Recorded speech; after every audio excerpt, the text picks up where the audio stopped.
Office भितरे BMC बाबू को माड़ न्यूजगढ़ परवर्ती प्रसंग भुवनेश्वर महानगर निगमर अतिरिक्त कमिशनर रत्नाकर साहू को आक्रमण अभियोग जनशुणाणी चली से बेले किछि व्यक्ति चैम्बर भितर को ऑफिस रे जो चैम्बर रही भितर को पशि आसी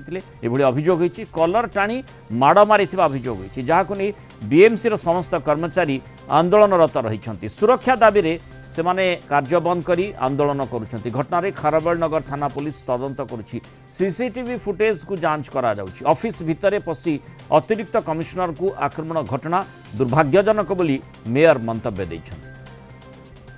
तो ग्रीवांस चलथिला सोमवार जेहेतु अछि मु ग्रीवांस टेकअप करथुली कारण कमिश्नर सार नहांती तेणु आमे मु ही टेकअप करथुली तो ग्रीवांस पाखापाखि सरी आसला 12टा कि 11टा 11:30 भितर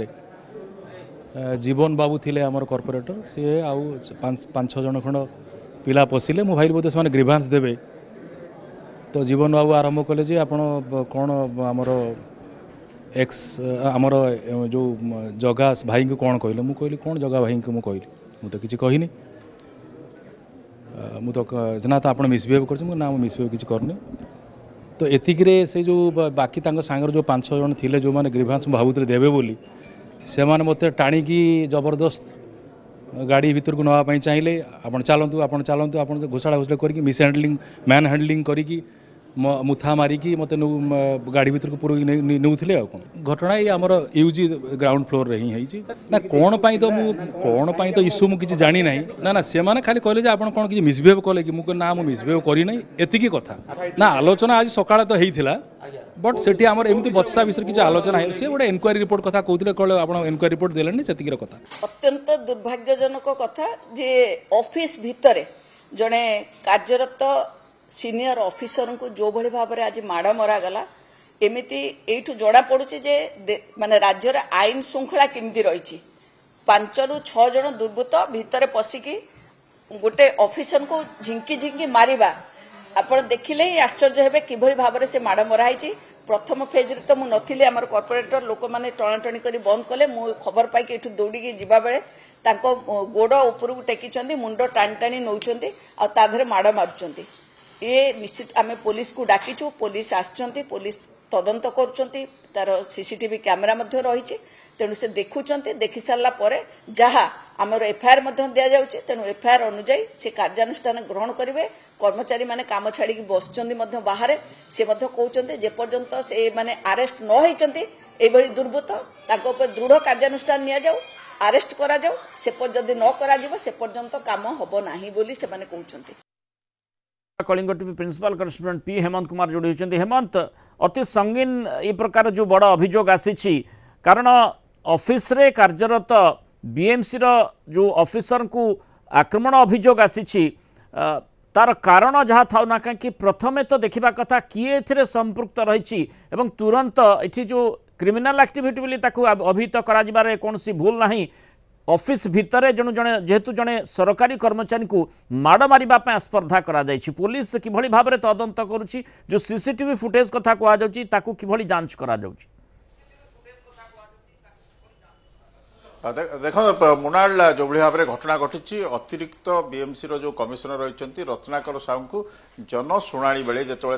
अभियोग थिला से समय 5 जन आसी आक्रमण कर निजे कहते से क्या मिसबिहेव करथिबा कथा उठी तेबे से भाया किसी हो कहते सबुठारु गुरुतर कथा है माड़ मारिबा सह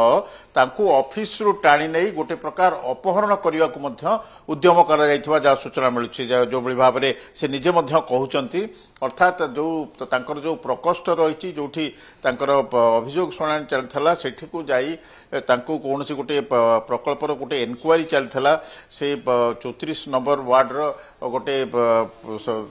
एनक्वारी को लेकिन पचरा उचरा कर कौन मिसबिहेव करथिबा कथा कहते तेबे से जहाँ होना कहीं जड़े କାର୍ଯ୍ୟରତ ଅଫିସର ଡ୍ୟୁଟିରେ ଥିଲାବେଳେ ତାଙ୍କୁ ମାଡ଼ ମାରିବା ଘଟଣା ନିଶ୍ଚିତ ଭାବରେ ଗୋଟେ ଗର୍ହିତ ଅପରାଧ। ତାକୁ ନେଇକରି ପୋଲିସ ଖାରବେଳନଗର ଥାନା ପୋଲିସ ସେ ନେଇକରି ଆଲୋଚନା କରୁଛି। ତାଙ୍କୁ ନେଇକରି ମଧ୍ୟ ମାମଲା ରୁଜୁ ହୋଇପାରେ, କାରଣ ନିଜେ ଯେଉଁ ରତ୍ନାକର ସାହୁ ଅଛନ୍ତି ସେ ମଧ୍ୟ ଥାନାକୁ ଯାଇଛନ୍ତି। ଆଉ ତାର ସିସିଟିଭି ଫୁଟେଜ ଯାହା ରହିଛି ତାକୁ ମଧ୍ୟ ଯାଞ୍ଚ କରାଯାଉଛି। ସିସିଟିଭିରେ ସବୁ କଏଦ ରହିଛି। ତେବେ ଏଇ ଯେଉଁ ଘଟଣା ଘଟିଛି ଏଥିରେ ମଧ୍ୟ ମେୟର ମଧ୍ୟ ତାଙ୍କର ଯେଉଁ ପ୍ରତିକ୍ରିୟା ମଧ୍ୟ ଦେଇଛନ୍ତି, ରାଜ୍ୟର ଆଇନ ଶୃଙ୍ଖଳା କଥା କହିଛନ୍ତି। ତେବେ ସବୁଠାରୁ ଗୁରୁତ୍ୱପୂର୍ଣ୍ଣ କଥା ହେଉଛି ଯେଉଁ ବିଏମ୍ସିର ଯେଉଁ ଅଧିକ କର୍ମଚାରୀମାନେ ରହିଛନ୍ତି ସେମାନେ ଦୀର୍ଘ 2 ଘଣ୍ଟା ଧରି ଆନ୍ଦୋଳନରେ ବସିଥିଲେ। ସେମାନଙ୍କୁ ଗିରଫଦାରୀ ପାଇଁ ମଧ୍ୟ ସେମାନେ ଦାବି କରିବା ସହିତ ଆନ୍ଦୋଳନରେ ବସିଥିଲେ କାର୍ଯ୍ୟ ନ କରିକି। ତାପରେ ମେୟରଙ୍କର ତାଙ୍କ ପ୍ରରୋଚନା ପରେ ତାଙ୍କୁ ସହିତ କଥାବାର୍ତ୍ତା ପରେ ସେମାନେ ଆନ୍ଦୋଳନରେ ଉଠିଛନ୍ତି। କିନ୍ତୁ ସେମାନେ ଦାବି କରୁଛନ୍ତି ଯେ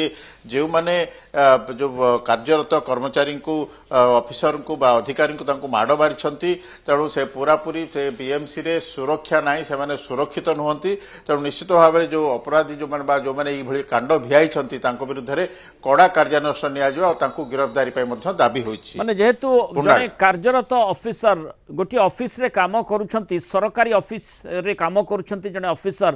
কিভাবে ভাবে মানে দুর্বৃত্ত মানে পশি যাচ্ছেন এবং কিভাবে তাঁকু টଣାটরা করছেন মাড় মারুছেন, ये ही बड़ प्रश्न सामना को आणुछि जे कहीं ए प्रकार स्थिति ऑफिस भितर मध्य ऑफिसर सुरक्षित नुहंती कि ए प्रकार मेसेज जाउछि सेठी प्रश्न मध्य आछि सुरक्षा व्यवस्था को नहीं। निश्चित निश्चित मृणाल जदि किछि तांकर अभियोग थिला बा जहा थिला से माने ताकू नेकिरी कथावार्ता माध्यम रे आलोचना करि पारि थांते, तांकू से नेकिरी तांको सहित कथावार्ता होई पारि थांते, किंतु तांकू माडो मारिबा बीएमसी कार्यालय भितरे गोटे जनशुणाणी कार्यक्रम चली थिला। ए समय माडो मारिबा आ ता परवर्ती अवस्था रे तांकू सेठारु घोषाड़ी घोषाड़ी टेकी नै गोटे बाहर को अपहरण करिया पई न पई उद्यम करिबा घटना, ये घटना निश्चित भाव रे गोटे गुंडागर्दीर काम बोली जो भाव में अभियोग हो। राजधानी भुवनेश्वर ए प्रकार चित्र जहाँ चर्चा को आसूची बीएमसी भितरे पशि जड़े ऑफिसर कार्यरत जो एडिशनल